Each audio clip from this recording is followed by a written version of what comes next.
우리가 신앙생활을 하면서 중요한 게 뭔가 항상 우리가 생각해야 됩니다. 그냥 교회만 왔다 갔다 하는 것이 아니라 내가 신앙생활 하는데 어떻게 하면 신앙생활 잘할 수 있을까? 이게 이제 하나님 믿는 우리 성도들에게는 항상 이제 우리가 생각해야 될 부분입니다. 신앙생활 그러면 이게 참 단순한 것 같지만 단순하지 않습니다. 어떻게 보면 신앙생활은 영적 전쟁입니다. 왜냐하면 세상에는 두 부류의 사람이 있습니다. 하나님을 믿는 사람이 있고 안 믿는 사람이 있습니다. 이 세상의 흐름은 믿지 않는 사람들이 주도합니다. 그 말은 다른 말로 말하면 세상은 하나님하고 상관없이 흘러갑니다. 그게 이제 세상의 역사죠. 인간의 역사입니다. 그런데 실제로 그 역사를 주관하시는 분은 하나님이십니다. 믿는 사람이나 믿지 않는 사람이나 그 모든 역사는 하나님이 주관하십니다. 왜 그럴까요? 하나님이 세상을 창조하셨기 때문입니다.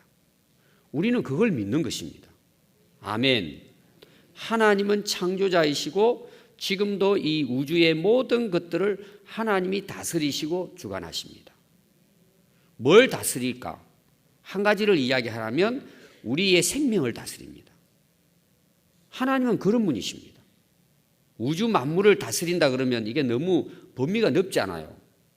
우리가 그냥 하나님은 모든 만물을 다스리신다 그러면 우리 자신하고는 이게 좀 거리가 멀어요. 그러죠? 우리가 그런 거 있잖아요. 뭐 대한민국 그러면 말은 그렇게 이야기하는데 나하고는 별로 이게 근데 하나님은 나의 생명을 다스리는 분이에요. 그걸 다른 말로 말하면 뭐죠? 하나님은 내가 살고 죽는 것을 결정하는 분이에요. 그런 하나님이에요. 아멘. 그러니까 하나님 했을 때는 내가 인생을 살아가는 데 있어서는 절대적인 분이에요. 그런 면에서 절대적인 분이에요. 하나님이 우리 생명 오늘 부르시면 그냥 우리는 가는 거예요. 우리는 이 세상에서 대단한 꿈을 가지고 살지만 하나님이 너 오라고 하늘나라에서 출석 부르면 가는 거예요.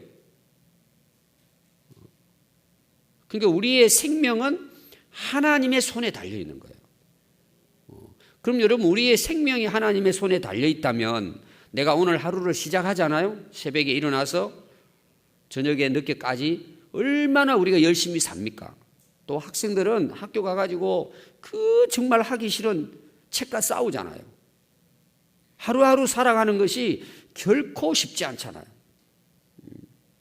그 하루의 삶을 우리가 어떻게 살 것인가? 그 하루의 삶이 또 우리에게는 소중한 거예요. 그 하루의 삶도 하나님이 주관하시는 거예요. 하나님이 주관하지 않는 것은 하나도 없어요, 이 세상에. 하나님이 다 주관하시는 거예요. 우리는 그 하나님의 인도하심을 따라 오늘 여기까지 온 거예요. 그래서 먼저 우리가 생각해야 될 것이 뭐냐 하면 우리가 신앙생활 한다. 그것은 영적 전쟁이고 그 모든 것들을 다스리고 결정하시는 분은 하나님이시다. 왜? 하나님이 창조하시고 하나님이 우리의 생명을 다스리시기 때문에 그래요. 이걸 우리가 확실히 믿어야 돼요. 근데 오늘 두 가지 제가 강조하려고 합니다. 신앙생활에 있어서 우리가 이 세상과 싸워서 살아가는 거예요, 지금. 여기서 우리가 승리하는 길 딱 두 가지밖에 없어요. 성경은 우리에게 이 두 가지를 확실하게 가르쳐줘요. 오늘 이야기는 야곱에 대한 이야기입니다. 자, 야곱이 S형하고 여러분 관계를 아시죠? 팥죽 한 그릇에 S가 장자권을 가볍게 여기고 팔아버리는 거예요. 그건 뭔 필요 있냐? 우선 내 배부르면 되지. 오늘 세상은 그런 거예요. 내 배부르면 체면도 필요 없어요. 인격도 필요 없어요. 부끄러움도 필요 없어요. 배부르다 그러면은 다 팔아먹는 거예요. 신앙도 팔아먹는 거예요. 내가 돈 벌고 세상에 성공하고 명예를 얻으면 필요 없어. 그게 S의 모습이에요. 배부르면 끝나는 거예요, 그냥. 오늘로 말하면 돈 많이 번다 그러면은 창피한 것도 없어요. 부끄러운 것도 없어. 다 뛰어들어 하는 거예요, 그거. 제가 지난번에 우스운 이야기 했지만 여러분 솔직히 우리가 지금 전도하자. 그러고 지금 우리가 이렇게 모여서 기도하지 않습니까? 많이 또 적어내는 사람은 상금 우리는 5만 원이야. 그 5만 원 가지고 누가 해요, 그거를? 최소한 5천만 원 줘야 눈에 불을 켜고 하지. 여러분 실제로 우리 교회에 세계적인 재벌이 있어요. 성도 여러분 전도 한 번 하면은 5천만 원 드리겠습니다. 다음 주 되면은요 배가 부흥돼요. 지금 뭐 잘 모르십니까? 뭔 말씀인지? 여러분 안 그래? 저도 할 거예요. 저도 불을 켜고 할 거예요. 일주일. 아니 한 명만 하겠습니까, 여러분? 5천만 원 준다는데. 어때요, 우리 정규래 집사님? 아마 10명 선착순 그러면 지금 뭐 안 그럴까요? 뭐 우리 성도들이야 뭐 5천만 원하고 별로 상관없이 사니까. 진짜 그렇다면요 10명도 할 거예요. 안 그렇겠습니까? 5천만 원 준다는데. 이게 뭔 이야기냐 그러면 지금 이 세상에 살아가는 우리들의 삶이 뭐냐? 배부른 데 있다 이 말이에요. 돈에 있는 거예요, 사실상은. 그래서 인격도 필요 없어. 신앙도 필요 없어. 여러분 그 다니엘이라는 인물을 우리 알잖아요. 여러분 그런 분들을 보면은 그분들은 어떻게 사느냐? 그런 거하고 상관없이 사는 사람들이에요. 그러니까 역사가 일어나는 거예요. 근데 세상은 그거에 의해서 움직이지는 거예요. 그게 S의 모습이에요. 근데 야곱은 참 어떻게 보면은 동생입니다. 이제 집안에서 엄마 도와가면서 그냥 얌전하게 자란 야곱이에요. 근데 야곱은 뭘 가지고 있느냐? 하나님이 내 인생을 주관하신다는 걸 믿는 거예요. 그래서 축복의 길이 장자를 통해서 그 집안에 임한다는 걸 야곱은 안 거예요. 근데 자기는 동생으로 태어났잖아요. 항상 하나님의 축복에 대한 야망이 있는 거예요. 어떻게 보면 뭐 세상을 통해 가지고 뭐 하는 것보다도 예를 들면 우리가 막 공부 잘하고 뭘 하고 해가지고 내가 세상에서 공부 잘하고 똑똑하고 막 뛰어나면은 내가 예를 들면은 복 받고 살 것이다. 이게 S의 모습이에요. 근데 야곱은 그게 누구에게 있다는 거예요? 하나님께 있다는 걸 야곱은 아는 거예요. 그러니까 하나님 복이 임하면 S가 첫 번째고 두 번째 내게 온다는 그잖아. 야곱 입장에서는. 그러니까 항상 내가 하나님의 복을 받는데 장자가 받는 복을 받고 싶다는 거예요. 그걸 우리가 오늘날 해석을 해보면 그러니까 야곱은 항상 하나님이 우리의 인생을 결정하고 주관하시는데 그 하나님 복을 내가 먼저 받겠다는 거예요. 어떻게 보면은 신앙적인 면에서는 굉장히 좋은 부분인데 인간적으로 볼 때는 뭐예요? 형의 장자권의 욕심을 가진 거예요. 그런데 하나님은 그 야곱을 보신 거예요. 아멘. 하나님은 그 야곱의 믿음을 보신 거예요. 근데 결국은 에서는 놀고 세상에서 뛰어다니면서 그냥 뭐 멧돼지나 잡고, 근데 야곱은 엄마하고 함께 하면서 비록 보잘것없는 본인의 연약함을 알았지만 그러나 하나님께 대한 축복에 대한 확신을 갖게 된 거예요. 결국은 어떻게 돼요? 하나님은요 에스가 장자권을 갖고 있지만 하나님은 그 믿음의 야곱에게 그 권한을 허락하는 거예요. 그 하나님의 역사예요. 여러분 믿음이 얼마나 중요하다는 걸 여러분 알아야 돼요. 그러니까 오늘로 말하면 이 세상에 살아가는 사람을 두 종류로 딱 보면 에스 같은 사람이 있고 야곱 같은 사람이 있는 거예요. 여러분 한번 잘 생각해 보십시오. 내 인생이 누구에 의해서 결정되느냐 이거예요. 불신자들은 어때요? 하나님하고 아무 상관없이 자기가 성공하면 되는 걸로 생각하고 살아요. 그럴 수 있어요. 한때는. 그러나 우리가 인생을 다 마무리할 때 되면 어떨까요? 전부 다 부도처리래요. 근데 하나님 믿는 사람이 있잖아요. 야곱 같은 사람이에요. 하나님이 주관하신다는 것을 확신하고 우리 인생은 하나님의 손에 달렸다는 거예요. 하나님이 은혜를 주시고 하나님이 복을 주시지 않으면 내 인생은 소용없다는 걸 야곱은 믿은 거예요. 근데 야곱이 결국은 형 에서가 죽이려고 하니까 도망가잖아요. 라반에게 도망갔다가 결국은 나중에 하나님의 약속의 말씀대로 돌아온다는 말씀을 믿고 돌아왔는데 문제가 뭐예요? 형이 400명의 군사를 거느리고 자기를 죽이러 온다는 생각을 한 거예요. 원래는 에서가 자기를 맞이하기 위해서 군사들을 데리고 오는데 야곱 입장에서는 이게 걸리잖아요. 형의 그 장자권을 자기가 가졌으니까. 근데 결국은 사실은 에서가 야곱을 죽이지 않죠. 근데 이제 오늘 말씀 이제 32장 1절부터 보면은 야곱이요 굉장히 두려워하는 모습을 지금 여기서 그리고 있습니다. 그래서 6절에 보면요 형이 400명을 거느리고 주인님 야곱을 맞이하러 옵니다. 종들이 이야기했을 때 야곱이 심히 두렵고 답답하여라고 이야기하죠. 이제 죽었다 나는 이야기. 큰일 났다 형 만나가지고. 그래서 하나님 앞에 뭘 해요? 기도하는 거예요. 오늘 야곱의 기도의 내용입니다. 그래서 이렇게 기도를 해요. 하나님 앞에. 이제 위기를 만난 거예요. 지금까지 내가 다 이렇게 열심히 해서 쌓아놨는데 형이 와서 치고 죽이면 우리 끝납니다 이거예요. 그래서 야곱이 또 이르되 내 조부 아브라함의 하나님 아버지 이삭의 하나님 여호와께서 전에 주께서 명하시기를 내 고향 내 족속으로 돌아가라 내가 내게 은혜를 베푸리라 하셨습니다. 하나님 약속하셨다는 거예요. 우리의 조상들로부터 내 자신에게도 하나님 은혜 베푸실 것을 하나님 약속했습니다. 나는 주께서 주의 종에게 베푸신 모든 은총과 모든 진실하심을 조금도 감당할 수 없사오나 내가 지팡이만 가지고 요단을 건넜더니 지금은 두 때를 이루었습니다. 도망쳐서 쫓겨났는데 아무것도 없이 진짜 빈털터리로 쫓겨났는데 지금 뭐예요? 엄청난 거부가 돼가지고 고향으로 다시 하나님이 돌아오게 해주셨다는 거예요. 근데 형은 죽이려고 하는 거예요. 아니 자기 죽으면 그동안에 쌓아나온 건 무슨 소용이 있어요? 이런 위기를 만났다는 거예요. 그래서 11절에 내가 주께 간구하오니 내 형의 손에서 에서의 손에서 나를 건져내시옵소서. 내가 그를 두려워하면 그가 와서 나와 내 처자를 칠까 겁이 납니다. 여러분 살아가다 보면요 잘 나가다가도 위기 있어요 없어요? 갑자기 우리 인생에 위기가 찾아옵니다. 그동안 내가 그냥 평생을 쌓아놓은데 한순간에 무너지는 게 우리 인생입니다. 그러죠?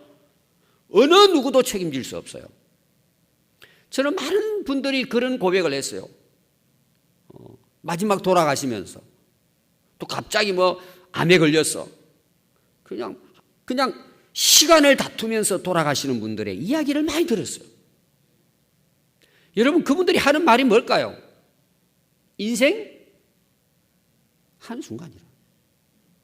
그 순간이 우리에게 찾아올까 안 찾아올까요? 반드시 찾아와요. 그 굴곡이 굉장히 많아요. 우리가. 근데 야곱은 이때 뭐 했다고요? 하나님께 간구한 거예요. 하나님께 이 문제를 가지고 기도했다 이 말이에요. 그게 보니까 그랬잖아요. 주께 간구하오니 형이 나를 쳐서 죽일까? 내가 무섭습니다. 그동안에 다 쌓아놨는데 처자를 데리고 온 그냥 양떼를 이끌고 두 때나 이루어서 왔는데 죽게 생겼다는 것입니다. 그러면서 마지막 오늘 12절에 뭐라 그래요? 주께서 말씀하시기를. 이게 이제 중요한 거예요. 오늘 제가 결론에서 말씀드릴게요. 따라해 보겠습니다. 주께서 말씀하시기를 내가 반드시 내게 은혜를 베풀리라. 하나님 약속하지 않았습니까? 라는 거예요. 하나님께서 말씀하시기를 내가 반드시 내게 은혜를 베풀 것이다.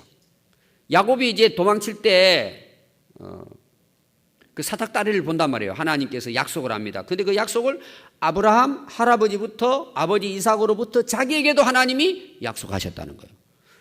말씀하시기를 반드시 내가 내게 은혜 베풀겠다는 거예요. 이걸 붙들고 뭐예요? 야곱은 기도했다는 거예요.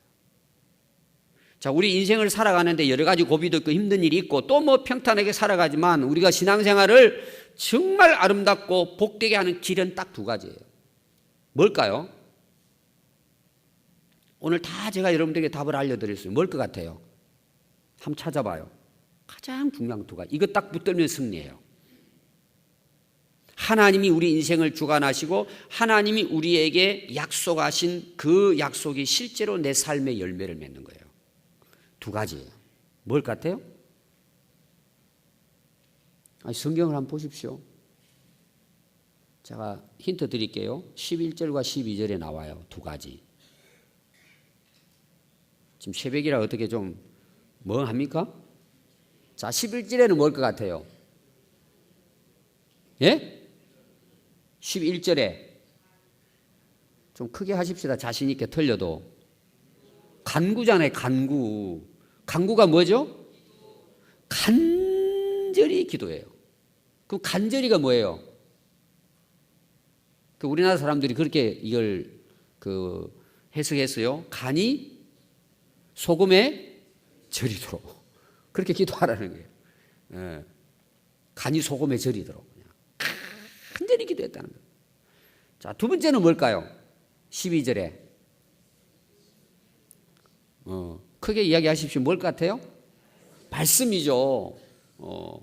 오늘 이 두 가지 여러분 동그라미 치십시오. 저는 성경 읽으면서 이 동그라미 두 가지 여기 쳤어요.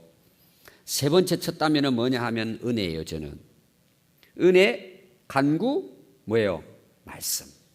그래서 11절에 간구, 12절에 말씀, 12절에 은혜. 이 세 가지예요. 그러니까 하나님의 은혜와 하나님의 축복의 원리가 뭐냐? 말씀과 뭐예요?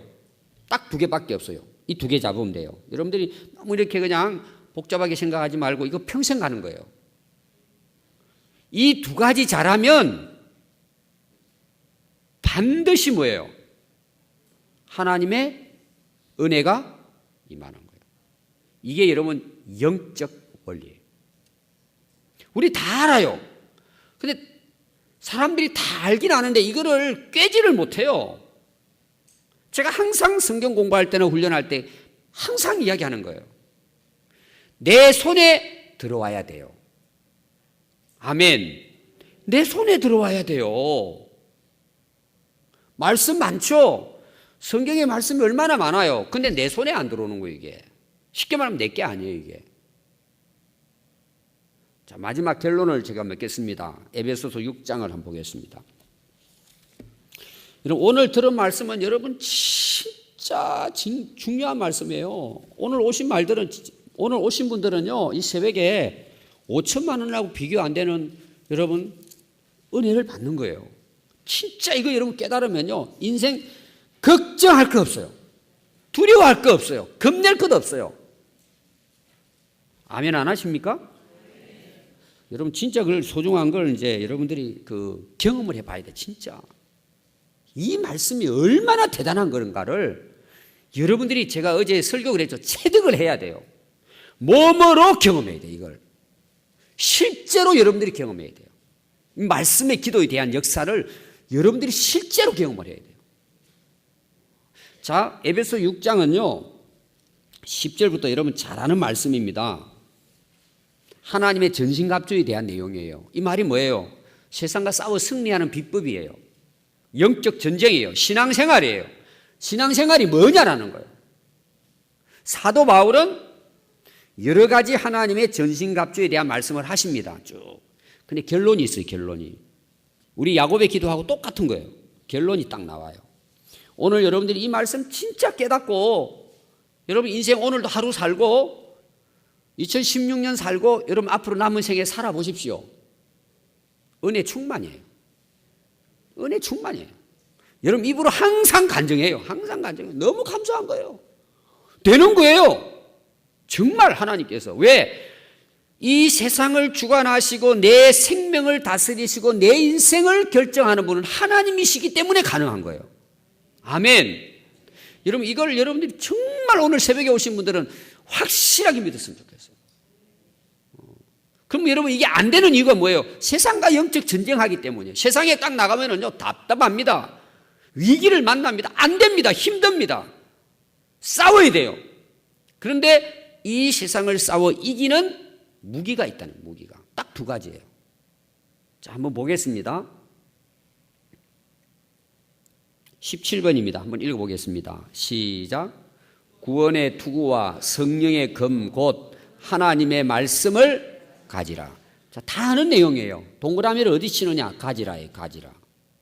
치십시오, 동그라미. 오늘 내일부터 올 때는 빨간 볼펜이나 꼭 가져오십시오. 자, 아까 제가 이야기했습니다. 말씀과 기도 다 알아요. 하나님 뭐 주관하신 거 다 알아요. 문제가 뭐냐? 내 손에 없는 거예요. 전쟁을 하려고 그러니까 세상에 칼은 가득해요.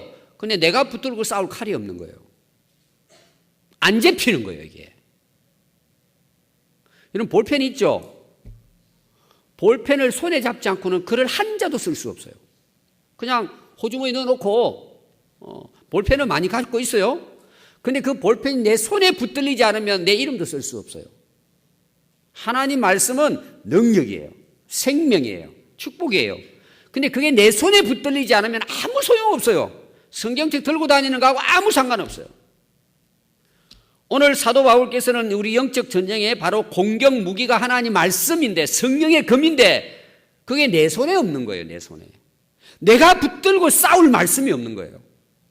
내가 붙들고 기도해야 될 말씀이 없는 거예요. 야곱은 하나님께 오늘 기도하는데 하나님의 약속의 말씀을 붙들고 기도한 거예요. 이것이 반드시 이루어질 걸 믿고 기도한 거예요. 하나님의 약속을 붙들고 기도한 거예요. 그래서 하나님은 그 약속대로 응답해 주신 거예요. 여러분, 하나님 말씀을 여러분의 끝으로 가지셔야 돼요. 붙들고 기도해야 돼요. 그 확신을 가지고 기도해야 돼요. 두 번째가 뭡니까? 18절입니다. 읽어보겠습니다. 시작. 모든 기도와 간구를 하되 항상 성령 안에서 기도하고 이를 위하여 깨어 구하기를 항상 힘쓰며 여러 성도들을 위하여 구하라. 기도에 대한 내용이에요. 자, 보십시오. 말씀 가졌어요. 믿습니다 해요. 이거 가지고 안 돼요. 이걸 붙들고 어떻게 하라는 거예요? 기도하라는 거예요. 간구하라는 거예요. 근데 그 기도가 세밀하게 나와 있습니다. 모든 기도와 간구를 하되 항상 해야 돼. 항상. 어떻게 하느냐? 성령 안에서 성령의 인도함과 성령의 교통함을 통해서 기도하라는 거예요. 영적 기도. 이를 위하여 어떻게 기도하느냐? 깨어 기도하라는 거예요. 언제 기도하느냐? 항상 힘써 기도하라는 거예요.